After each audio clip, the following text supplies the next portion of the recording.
हिंदू धर्म में भगवान राम को सबसे बड़े भगवान के रूप में माना जाता है। राम के बारे में मुख्यतः 2 ग्रंथ प्रमुख हैं, जिनमें पहला ग्रंथ महर्षि वाल्मीकि द्वारा रामायण, तो दूसरा है गोस्वामी तुलसीदास द्वारा लिखा श्री रामचरितमानस। इन ग्रंथों में बहुत सी बातें लिखी गई हैं, लेकिन आज हम रामायण महाकाव्य से जुड़े कुछ ऐसे रहस्यों पर चर्चा करेंगे जिनके बारे में लोगों को जानकारी ही नहीं है। आज हम आपके सामने रामायण से जुड़े ऐसे ही 11 रहस्यों को उजागर कर रहे हैं। पहला, रामायण के हर 1000 श्लोक के बाद आने वाले पहले अक्षर से गायत्री मंत्र बनता है। गायत्री मंत्र में 24 अक्षर होते हैं और वाल्मीकि रामायण में 24,000 श्लोक हैं। रामायण के हर 1000 श्लोक के बाद आने वाले पहले अक्षर से गायत्री मंत्र बनता है। यह मंत्र इस पवित्र महाकाव्य का सार है। गायत्री मंत्र को सर्वप्रथम ऋग्वेद में उल्लेखित किया गया है।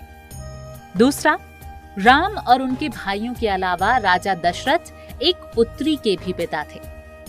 श्री राम के माता पिता एवं भाइयों के बारे में तो प्रायः सभी जानते हैं, लेकिन बहुत कम लोगों को ये मालूम है कि राम की एक बहन भी थी, जिनका नाम था शांता।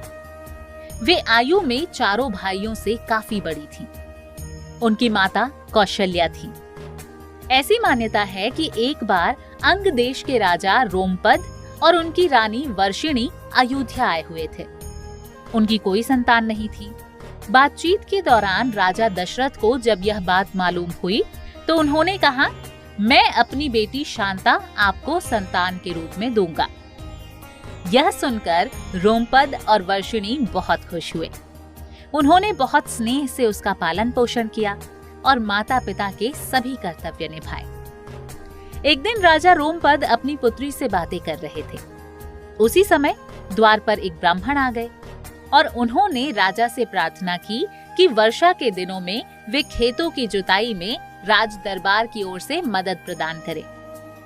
राजा को यह सुनाई नहीं दिया और वे पुत्री के साथ बातचीत करते रहे। द्वार पर आए नागरिक की याचना न सुनने से ब्राह्मण को दुख हुआ और वे राजा रोमपद का राज्य छोड़कर चले गए। वह ब्राह्मण इंद्र के भक्त थे। अपने भक्त की ऐसी अनदेखी पर इंद्रदेव राजा रोमपद पर क्रुद्ध हुए और उन्होंने उनके राज्य में पर्याप्त वर्षा ही नहीं की। इससे खेतों में खड़ी फसलें मुरझाने लगी। इस संकट की घड़ी में राजा रोमपद ऋष्यशृंग ऋषि के पास गए और उनसे उपाय पूछा।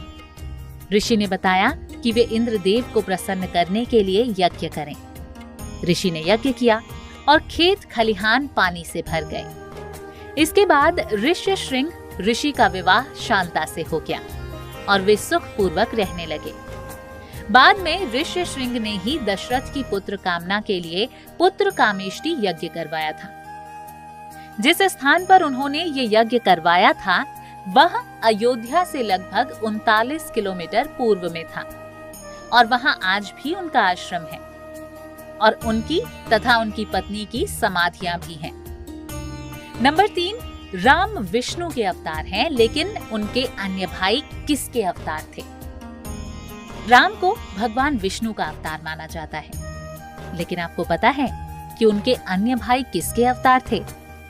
लक्ष्मण को शेष नाग का अवतार माना जाता है, जो क्षीर सागर में भगवान विष्णु का आसन है, जबकि भरत और शत्रुघ्न को क्रमशः भगवान विष्णु द्वारा हाथों में धारण किए गए सुदर्शन चक्र और शंख शैल का अवतार माना जाता है। चौथा, सीता स्वयंवर में प्रयुक्त भगवान शिव के धनुष का नाम। हमें से अधिकांश लोगों को पता है कि राम का सीता से विवाह एक स्वयंवर के माध्यम से हुआ था। उस स्वयंवर के लिए भगवान शिव के धनुष का इस्तेमाल किया गया था, जिस पर सभी राजकुमारों को प्रत्यंचा चढ़ाना था।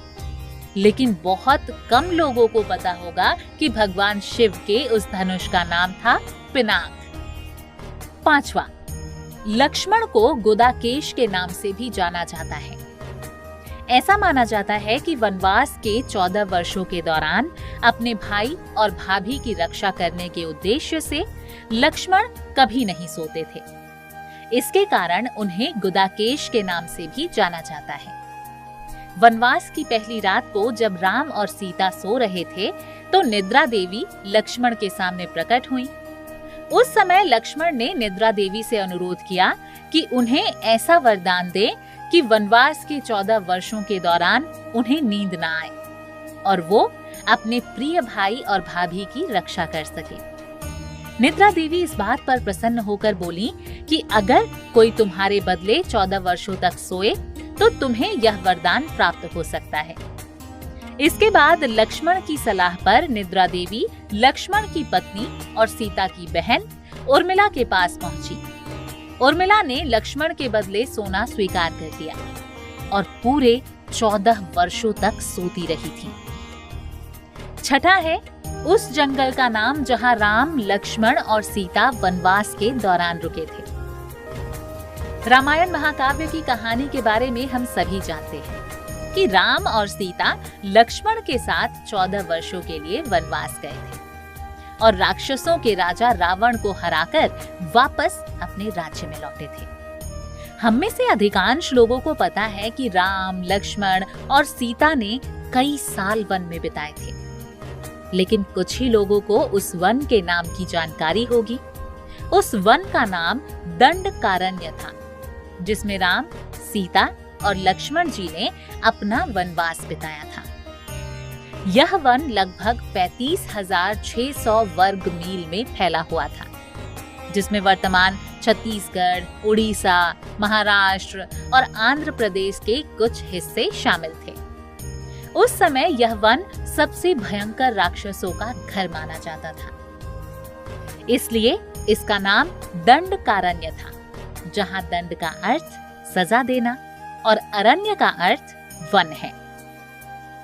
नंबर 7 है लक्ष्मण रेखा प्रकरण का वर्णन। वाल्मीकि रामायण में नहीं है।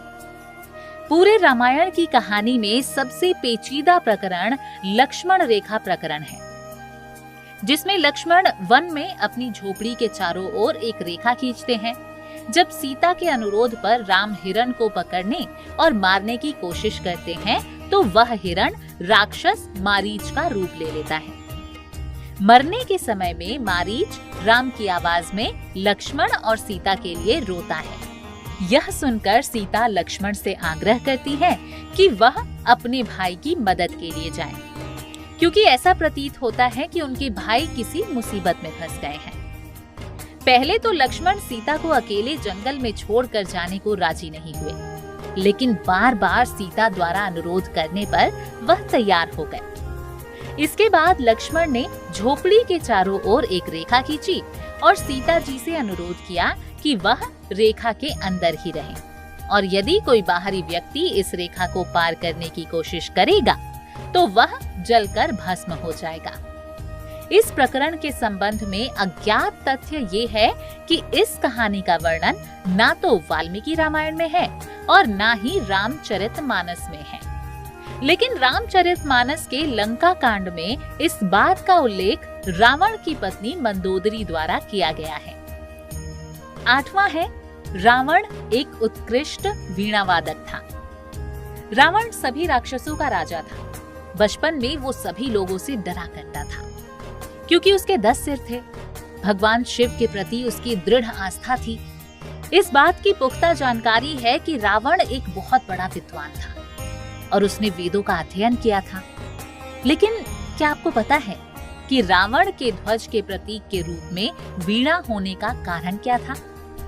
क्योंकि रावण एक उत्कृष्ट वीणावादक था, जिसके कारण उसके ध्वज में प्रतीक के रूप में वीणा अंकित था। हालांकि रावण इस कला को ज्यादा तवज्जो नहीं देता था, लेकिन उसे ये यंत्र बजाना बेहद पसंद था। 9वां है रावण को पता था कि वो राम के हाथों मारा जाएगा। रामायण की पूरी कहानी पढ़ने के बाद हमें पता चलता है कि रावण एक क्रूर और सबसे विकराल राक्षस था, जिससे सभी लोग घृणा करते थे। जब रावण के भाइयों ने सीता के अपहरण की वजह से राम के हमले के बारे में सुना तो अपने भाई को आत्मसमर्पण करने की सलाह दी थी। यह सुनकर रावण ने आत्मसमर्पण करने से इनकार कर दिया और राम के हाथों मरकर मोक्ष पाने की इच्छा प्रकट की। उसने कहा कि अगर राम और लक्ष्मण दो सामान्य इंसान हैं, तो सीता मेरे पास ही रहेगी, क्योंकि मैं आसानी से उन दोनों को परास्त कर दूंगा, और यदि वे देवता हैं, तो मैं उन दोनों के हाथों मरकर मोक्ष प्राप्त करूंगा। 10वां है, आखिर क्यों राम ने लक्ष्मण को मृत्यु दंड दिया। रामायण में वर्णित है कि श्री राम ने न चाहते हुए भी जान से प्यारे अपने छोटे भाई लक्ष्मण को मृत्यु दंड दिया था। आखिर क्यों भगवान राम ने लक्ष्मण को मृत्यु दंड दिया था? यह घटना उस वक्त की है जब श्री राम लंका विजय के बाद अयोध्या लौट आए थे और अयोध्या के राजा बन गए थे। एक दिन यम देवता कोई महत्वपूर्ण चर्चा करने के लिए श्री राम के पास आते हैं। चर्चा प्रारंभ करने से पूर्व उन्होंने भगवान राम से कहा कि आप मुझे वचन दें कि जब तक मेरे और आपके बीच वार्तालाप होगी, हमारे बीच कोई नहीं आएगा, और जो आएगा उसे आप मृत्यु दंड देंगे। इसके बाद राम लक्ष्मण को ये कहते हुए द्वारपाल नियुक्त कर देते हैं कि जब तक उनकी और यम की बात हो रही है, वो किसी को भी अंदर न आने दे, अन्यथा वह उसे मृत्यु दंड दे देंगे। लक्ष्मण भाई की ये आज्ञा मानकर द्वारपाल बनकर खड़े हो जाते हैं। लक्ष्मण को द्वारपाल बने कुछ ही समय बीतने के बाद वहां पर ऋषि दुर्वासा का आगमन होता है।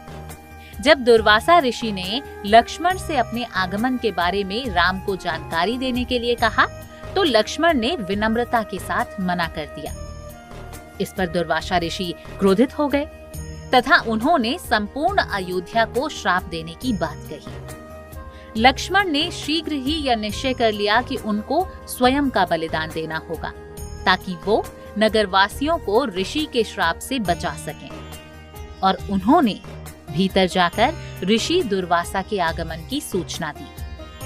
अब श्री राम दुविधा में पड़ गए, क्योंकि उन्हें अपने वचन के अनुसार लक्ष्मण को मृत्यु दंड देना था। इस दुविधा की स्थिति में राम ने अपने गुरु वशिष्ठ का स्मरण किया और कोई रास्ता दिखाने को कहा।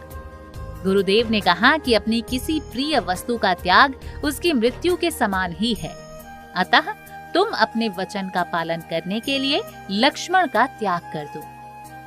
लेकिन जैसे ही लक्ष्मण ने यह सुना, तो उन्होंने राम से कहा कि आप भूल कर भी मेरा त्याग नहीं करना।